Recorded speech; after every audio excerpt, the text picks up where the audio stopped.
je vais vous le dire, tout est possible en termes de scénario. On va prendre la décision qui est logique, qui est objective par rapport à la situation.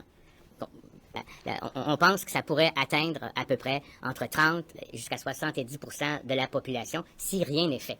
Vous comprendrez que ça veut dire que ça va rentrer. Comme nous sommes une population vierge au virus, c'est un nouveau virus, c'est normal que quand il vient, il va trouver plus de monde qui sont susceptibles, donc il va y avoir plus de cas. Et c'est un virus qui se propage plus que la grippe. OK? On ne pourra pas, écoutez, très honnêtement, je pense pas qu'on va avoir 13 cas, puis ça va descendre, puis ça va être zéro. Je pense que c'est presque impossible compte tenu de ce qui circule. Ça va diminuer au printemps, ça va peut-être reprendre à l'automne, on ne sait pas encore.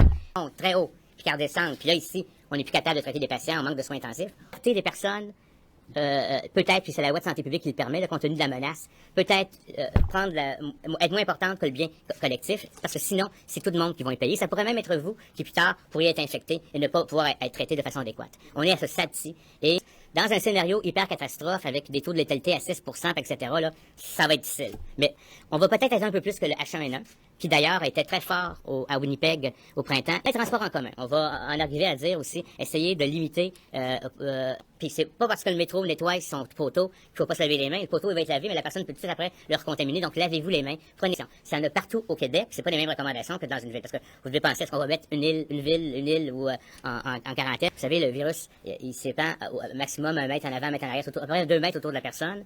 Et à l'extérieur, le vent va rapidement les envoyer. Le pire, c'est que tout arrive en même temps.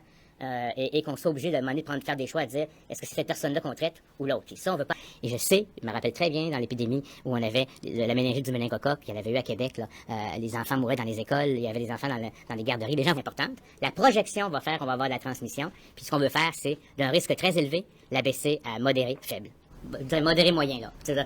Il restera pas fait parce qu'il va y avoir de la circulation éventuellement. Mais ça va arriver comme c'est arrivé ailleurs en Colombie-Britannique.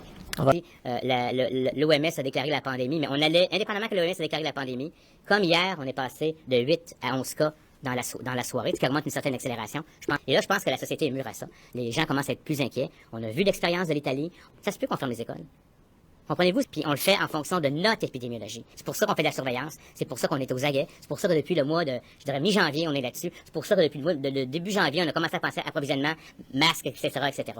Parce que c'est une évaluation, ce qu'on appelle d'une menace appréhendée. OK, la menace peut ne pas être là encore.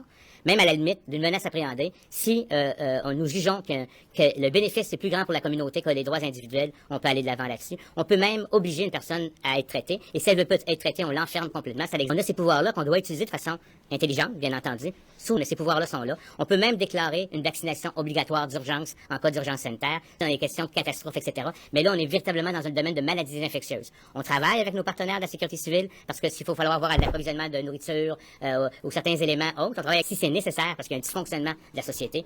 Là, on peut utiliser cette loi-là. Les gens vont faire attention, vont faire de la distanciation sociale. Si vous voyez quelqu'un qui va tousser, va être mal vu. Puis on va faire mieux que la dernière fois. Puis prochaine fois, on fera encore mieux.